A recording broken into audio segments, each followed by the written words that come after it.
Hey everybody, welcome back to the From Foster to Blank podcast. I have Yessie here. I am super excited to get to know her and to hear what she has to say about our three questions. So Yessie, explain a little bit, not, you don't have to go into detail, but just explain a little bit of a different side of like what we call guardianship or kinship that we experienced in that's not always within the foster care system. Yeah, of course. So, for me, my experience was that I was just kind of given up, to different family members every time at different ages, because for me, my parent would kind of come and take me back every so often and for different like excuses. And then she would then give me to a different family member and say, and she would like write a letter and say, I give full rights to this family member to take care and do all the decision making for Mm, this family. okay. Um, and so I think it was just constantly moving around from one family member to another Ah. throughout. I think it was from like the age of 4 was the first time Oh. that I lived with a family member. So it was more of unofficial guardianship, but Hmm. not like official legal guardianship through a court then. Yeah. Okay, that makes sense. Okay, so what do you do now? Yeah. Now I'm a marriage and family therapist. I have a master's degree in therapy, and I'm currently working at obtaining my doctorate. So I am officially starting my third year next week. Where are you attending? Did you say where? Yeah. At Loma Linda University in Southern California. And what are you studying? I'm actually studying the applied research for marriage and family therapy. So I would be doing like program development, um, program evaluation, and needs assessments. So not a lot of people know that there's a whole other side to therapy, which Yeah. is the programs. You know that you go to a place and you go to this program and get therapy, but there's all this administrative side of it, and so Yeah. there's a lot of like developing and that's what is applied research is developing the programs or developing the type of like if I wanted to, which I have thought of doing a developing a program for foster youth, I would that's where my degree would come into play. I love that. Okay, that is neat. So it's funny because before we jumped on and started recording, she's like, "Hey, is this for like a quantitative or qualitative like study that you're doing?" And I'm like, "I love that question because not a lot of people would ask that, and now it makes sense that you're doing Yeah. a PhD program." And I love that you're highlighting that. Loma Linda is amazing. If people don't know, look into it. Hmm. Loma Linda Yeah. Loma Linda University is amazing. And program development, I don't think a lot of people realize that that's where they could go after their degree is done. And I think a lot of people just assume like the only route you can go is teaching. So you're talking Hmm. about going in and hopefully somehow making some programs that might be different. This could be on a foster care side, this could be on marriage and family therapy. So Hmm. how did you discover that? Because I don't think a lot of people know that. Yeah, so I had a kind of like a very unconventional route to my education because at some point my parent decided to completely give up on all of us. I was the only one who was kind of given up, but at some point she gave up on all of us and I had to raise them. So I ended up dropping out of school and getting two jobs. So I had got a GED. So for college, I took a really, really long route. I had to get like take the very, very minimum of the minimum. I'm sorry, the prerequisite to the prerequisite of courses. So it took me a long time. How long did it take you to finish for your bachelor's? For my bachelor's, it took me 10 years. Oh my gosh. Okay, mine was 8. So that is honestly a consistent statistic across the board for people who enter into the situations that we did. Now, you said Hmm. you raised your siblings as well. Um, Yeah. Same. I had guardianship of Hmm. 5 siblings. How many did you have, and what age did you start that at? at I want to say 16. Mm. And it was only two younger ones. My oldest brother, who's 2 years older than me and myself, we kind of got into an apartment, and Mm. it's like a one bedroom apartment, and we were raising our two younger, and my younger sister's 2 years younger than me, but my youngest brother's 9 years younger than me, so he was very young. Um, Um, yeah, it was short term because for the younger one, because then she came back and she was drama. So she came back and took him away, and yeah. she could do that, but my youngest sister stayed with me for many years. Mm. Um, but yeah, it was like that. That like totally relate to that. But Mhm. it's, I think what people may not realize is the financial support is different now than it was when we went to college. Uh, Mhm. as someone who went through the like, I don't know, what would it be considered? Like, not they didn't go through the system to get all of the paperwork done. So how did you get any financial support because of it? No, And that no. kind of plays into how long it took you. Yeah, so I had to again, I dropped out of school from my senior year. But like for my junior year, I was already like in a continuation school type of situation. And by my senior year, I was like, yeah, I'm not going to school because Mm, I had been working pretty much full time at a McDonald's for a long time, but then I had to get a second job. So I was working 6 days a week. And the one day a week that I had, the one morning a week that I had off, I would go to the adult school program to do mm. some GED courses. And from there I took my GED exam in March of the year that I was supposed to graduate, and like I passed it the first time.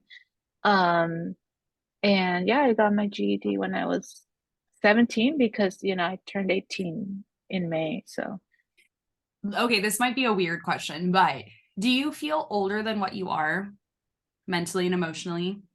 yeah. I feel like at 17, what you were handling, a lot of people may not have understood that, but at Hmm. 17, you're going home and raising children. Uh, Hmm. that's hard. That's really hard stuff. And you still committed. You were just like, okay, I'm just going to go a different route. And I think Hmm. that comes with a lot of scrutiny from people. But you still were like, nope, sorry, this I have to go this route. And I'm just so freaking proud of you because that is not an easy choice to make. But you just were like, I gotta go into game mode and like take care mode. And you did what you had to do to get across the finish line, which is still a great finish line. I don't care what people say. Like some people have Yeah. rude things. And I know you said it took you 10 years to get your bachelor's done. What was your bachelor's in? Psychology. So I wanted to go to medical school.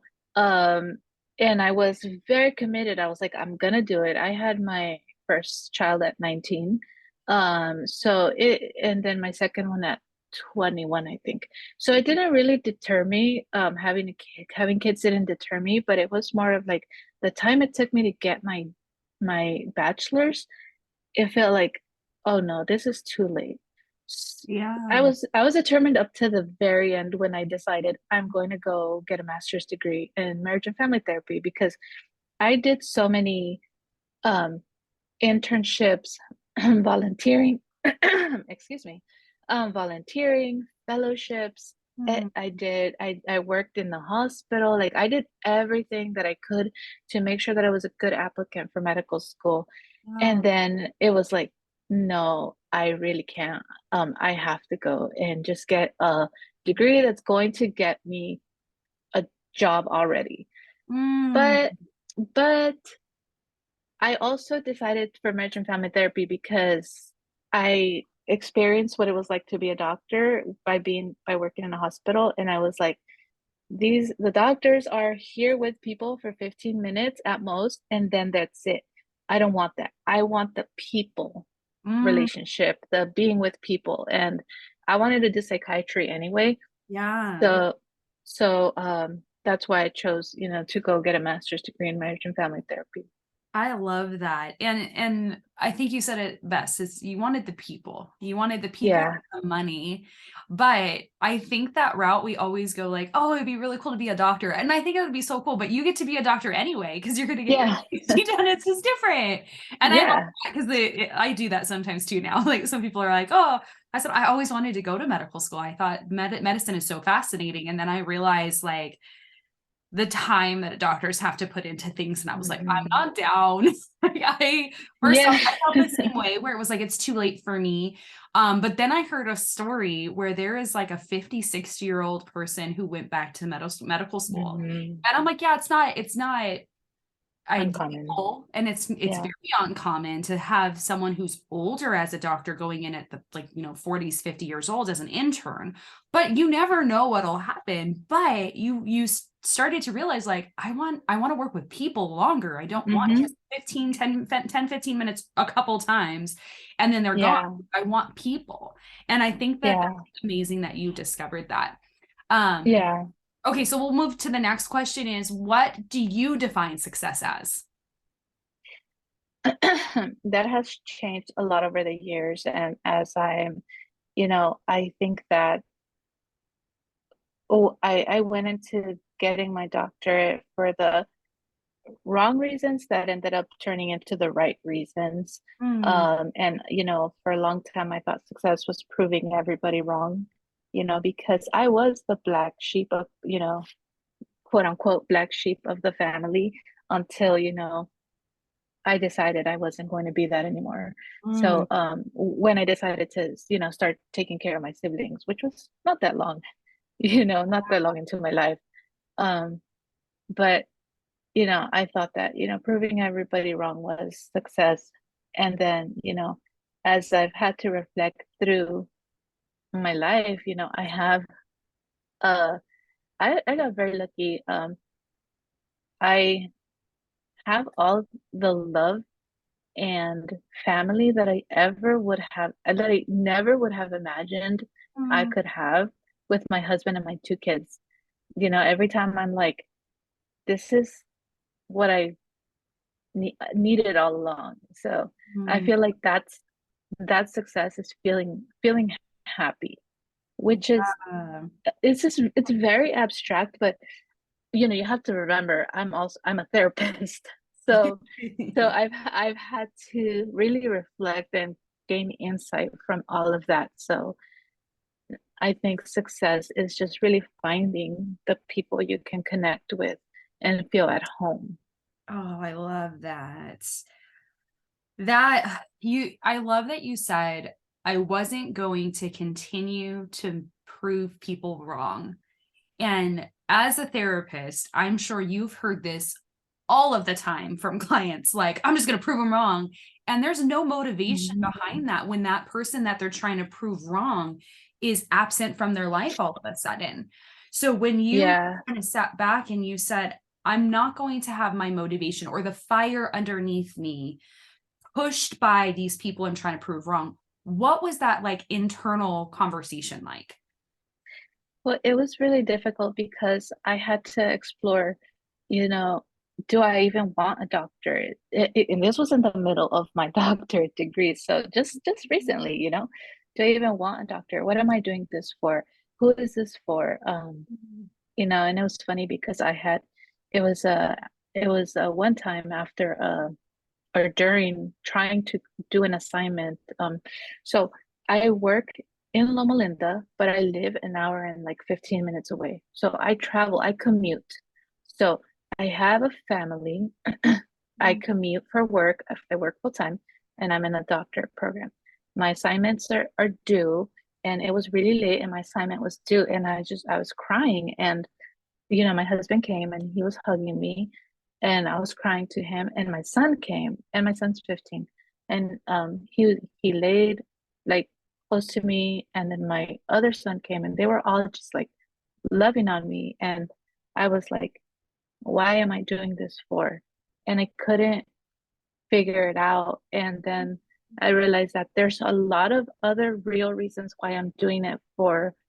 Um, Mm, and none of the reasons why I started were it, and that's okay. Mm, because that's what got me here, you yeah. know.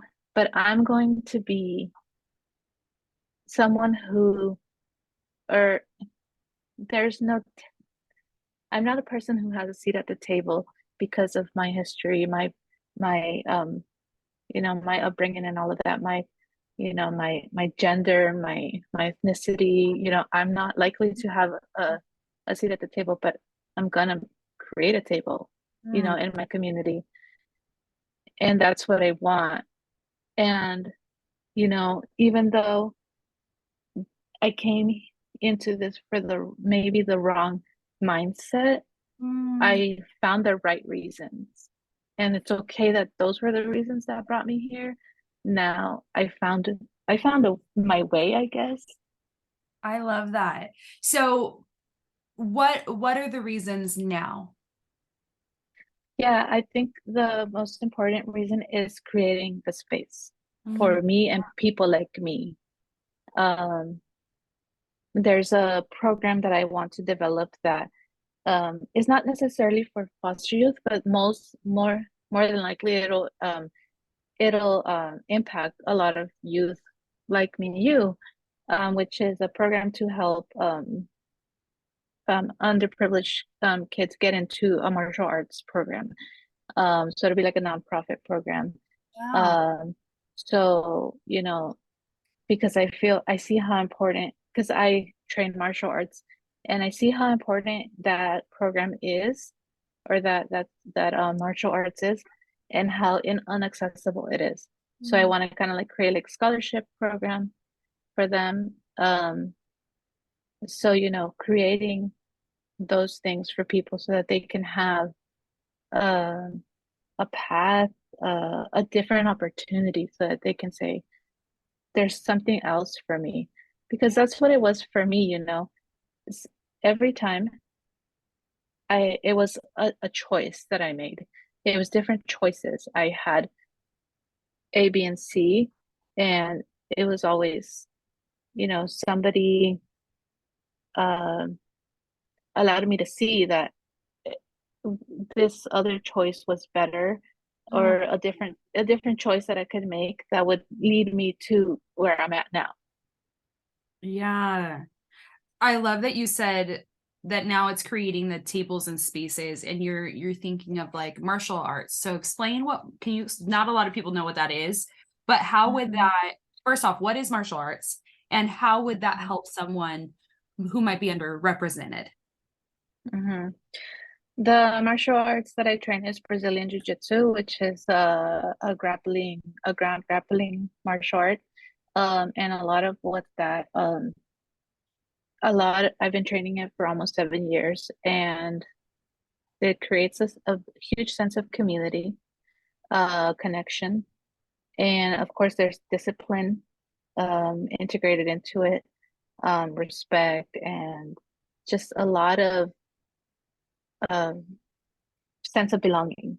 Mm, So, for youth like me who were often involved in the wrong crowd, mm, when you go into spaces like that, you get pulled into that, to yeah, the place of, I want to do this. I want to connect. I want to keep connecting with the people who, you know, the type of therapist I am is the where I do a lot of um what makes what you feel in your body, your nervous system and all of that. So when your body feels comfortable and good, you're going to want to do that again, over and over again.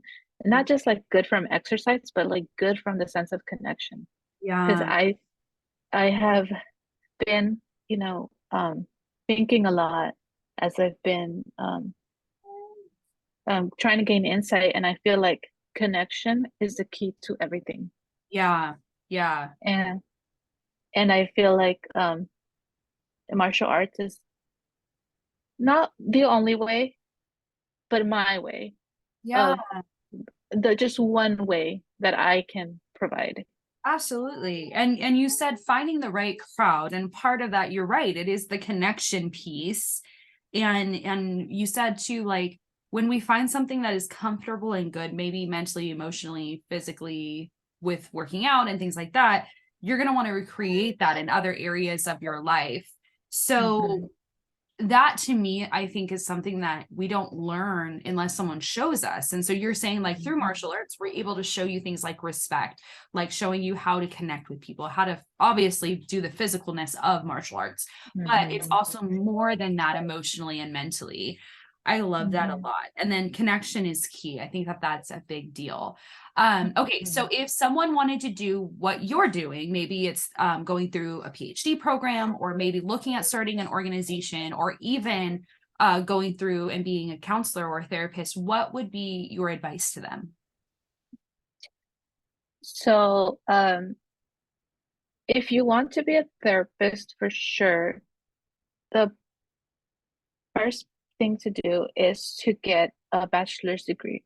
You don't have to get a bachelor's degree in psychology. Honestly, a bachelor's degree in psychology is pretty much useless. You have to go and get a master's degree to get a job that's going to, put you anywhere. So, you could really get a degree in any relevant field, um, sociology, even like political science, things like that. But Yeah, anyway, you need a bachelor's degree. But um, California State universities have great, well, wherever you're at, but where I'm at, CSUs have great master's degree programs for marriage and family therapy. Um, but they are very competitive. You have to take a GRE test, which is the degree for the test for graduate school. I went to a private university because it got me in right away. I applied in like July and I was in by September. So I went to the private university route, but I went to the university that was like, if you say Loma Linda University, especially in the area where I live, you're like gold, you know? absolutely. Absolutely. So, So, so yeah, I went there, I trained there, and then from there, that's where I found out about the PhD program and the doctorate program that I'm in. And I explored it and because to be a therapist, you only need a master's degree. You don't need to go to get a doctorate. There's you can look at different degrees. There's a PsyD, which is a clinical psychologist. There's a LPCC, which is a professional counselor, and then there's the MFT. And then if you go to different areas of the country, there's various other ones. There's also the social worker. So you have to look at the different ones to see what you what you prefer. I chose the MFT because it's very systemic. It thinks about relationships and the systems and how they all come into play instead of saying you're depressed and that's it and you're going to be depressed forever. Instead it says let's look at the reasons why you're depressed and see how we can, you know, work with them. so one of the things that you said, and I want to kind of run back to this because I think that not a lot of people know this, but why did you say that a bachelor's in psychology is pretty much worthless? I don't think people understand the why that you said that. Yeah, because it's not worthless in the sense of it's a waste of time or money because a bachelor's degree is amazing and it's a great accomplishment and not a lot of people can get there. But in the sense of um, jobs and professions, you won't be able to be a therapist with just a bachelor's degree in psychology. You're probably going to go and be like a Mhm. behavioral health technician, which you're not going to be paid very well. Mm. And if you think of in terms of totem pole, you're probably not going to be very high up. And that's okay, you don't need to be like at the top of the totem pole, but you know, people like various levels of it, and that's okay. But sometimes it's harder to be at the lower end of it, especially employment wise. And it's just harder to get a better paying job. Yeah, that makes sense to me. So if they wanted to go, say that they wanted to go like the technician route, because it's not just a bachelor's that they would need for that. Do you know what that route would look like if they wanted to do that? For a behavioral health technician, Hmm. um, for when had only the psychology degree, they were pretty much hiring you as long as you had a bachelor's degree. Oh wow. Okay, so that's good to know. I did not know that. So I was like, I wonder. Yeah. Because I know some, and this is where I always tell people like look at the job description because they will state Mm, like this is what you need, and then you can look that up and find if it's something that's more than just a bachelor's, maybe it's a certificate of a special sort that you need. You could always Google mhm, it and see where there are some schools.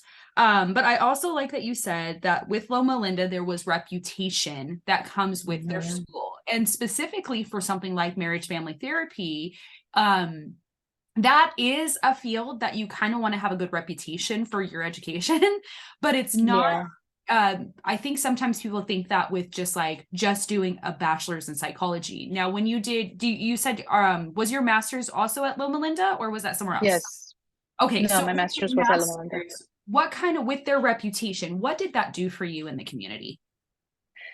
Well, the most important thing is that with Loma Linda, they placed me at a Loma Linda site to do my clinical hours.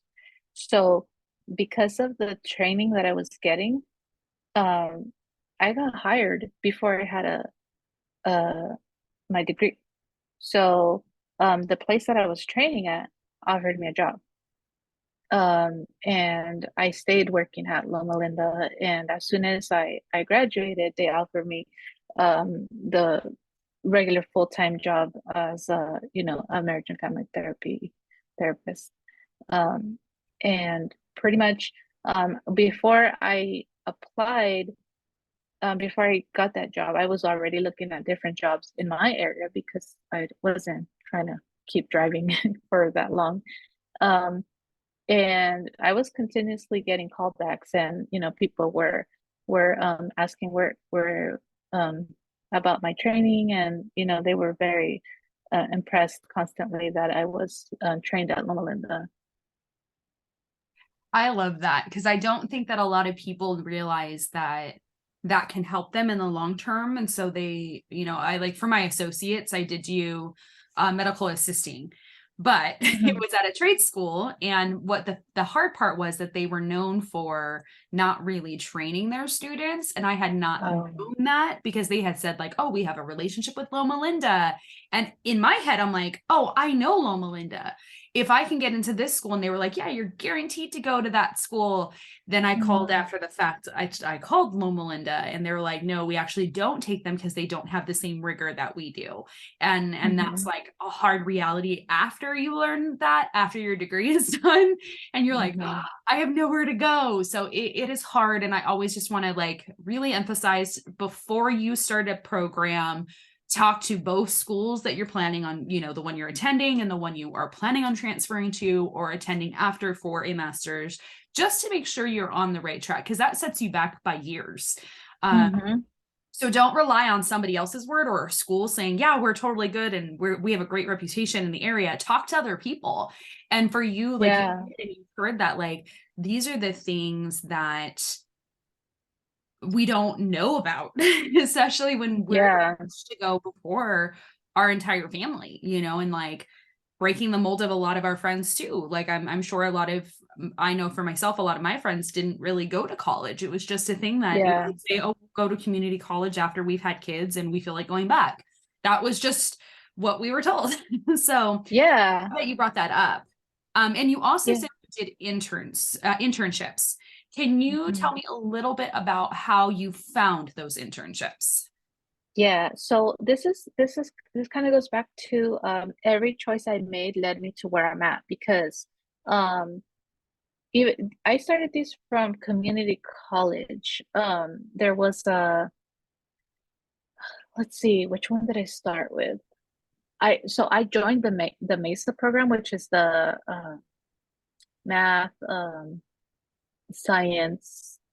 It's a program that does that all people who want to go to a sort of math and science or engineering type of route go to. And as a aspiring medical student, I joined that. They One of the things I did was I signed up to go to um what was it, a pre-med conference in UC Berkeley. So we traveled that way. From there, I learned about an opportunity which was it called Future Physician Leaders, which is actually a program by Congressman Raul Ruiz, who is from our area.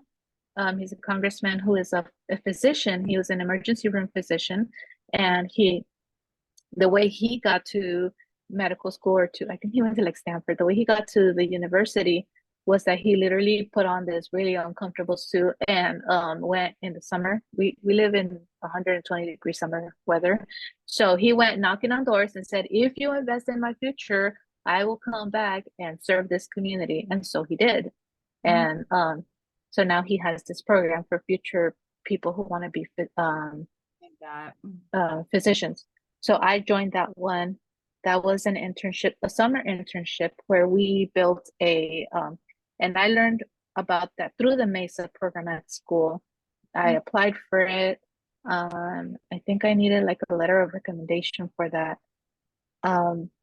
We did a community health project where we did a survey about sex education, because we kind of took a topic as a group. We took a topic and did a project with it.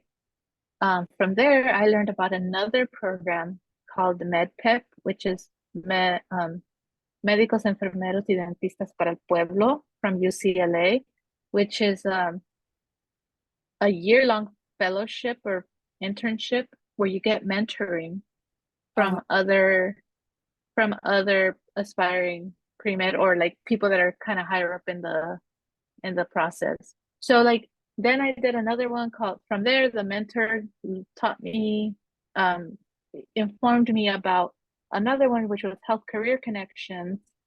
And I did that one. And so like I did various ones, because every one led me to the next one. The Health Career Connection then led me to a women's WPI, Women's Policy Institute, which was another year long. I mean, they also led me to So basically just start looking for stuff that's available. Join it. Don't just like assume. Like join it, do it. And lead to other opportunities. And I think that's hard sometimes, is we don't know where to start. Ask your schools. Like that's the best advice. Like ask the school, because the school will blast it out and talk about it, or the program will talk about it. But I love that. That's so many things that not a lot of people can say that they did. I love it. Yeah, but I think the important thing is that each one led me to the next. So each opportunity I took, not only, I think the biggest advice that I can give is to ask for things, because I've always been like, I don't ask for much, I don't need much, type of thing. Like I'm supposed to like not exist, and I was with all my not like physically in the world, but like within the space. When I'm in other family members' houses and living with people who are not my parents, I'm not supposed to like make a lot of I'm not supposed to have a lot of needs, like I'm supposed to like not. So I'm not used to asking for things, but when it came to like my education, it was like I need to go take this opportunity and take every opportunity that comes along, because you don't know what it's going to lead you to. Because even the one internship that I did paid me, and they placed me somewhere, and then that led me to an employment. that I had for a while, which that employment led me to connect me to Loma Linda so that I could apply. So like it all like connected, because I asked and I took the opportunity. So I'm hearing get in the way when it comes to your future. Take every opportunity that you can, so that is that the route you're supposed to go or not. And then find the opportunities and don't just like look for them, but like actually do the opportunity as well. Yeah. I think you kind of hit it because you said like you were in spaces that you were just like, don't get in the way, don't ask for help, don't ask questions, don't ask for a need, just be quiet. And I feel like there are so many of us that feel that way and have been through that, that it becomes hard as a young adult to start advocating for ourselves and being like, well, I don't want to take that opportunity because it could take away from someone else who needs it. And we forget that we need it too. And that's a big realization to kind of be like, oh, no, I can get in the way. I can take this opportunity. Like this opportunity is created for me because others went before me to create it. So now I can take advantage of this opportunity. And then if I want to someday reach back and give back and be like, hey, here's another opportunity for someone else who might be in that situation. I love that. We need a shirt that says like, get in the way, take the opportunity, find your opportunities. Like, yeah, 100%. I love that. All right. Is there anything else that you'd like to add?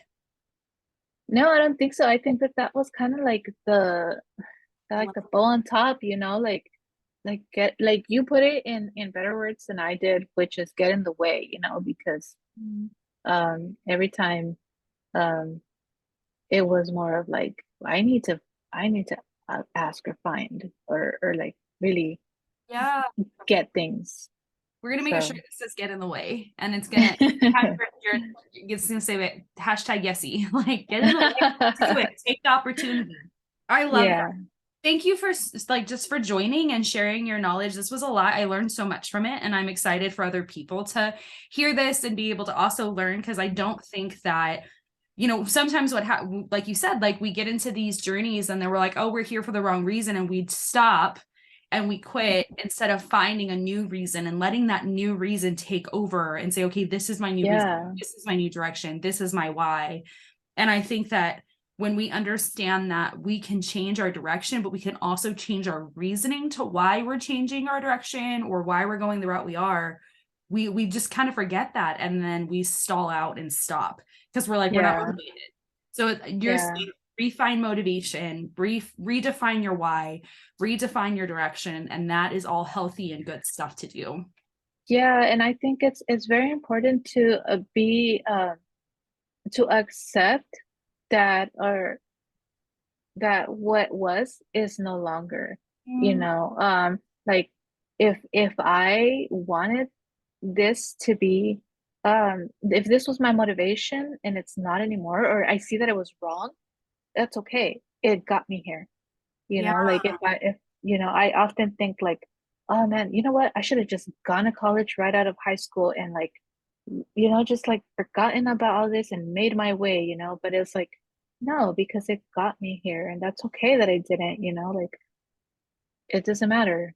Yeah. And our story is, we need our stories to be able to connect with other people. Like, yeah, we could have done 100 different decisions and made 100 different better choices, but you have this different type of knowledge now that others can tap into and be able to say, like, I can learn from you, and you're able to relate with more people now. But I mean, that's not why we should go, but in those directions, maybe we shouldn't make a bad choice, but it's not the end all be all if we go in a different direction and take a little bit longer. Like it just happens, and we'll be able to relate with people who went longer, and we still ended up in the same places that we would have, it just took a little bit more time, and that's okay. So I love that. All right, thank you guys for joining. I'm very excited for you guys to hear everything about this, and let us know if you guys have any questions. Bye.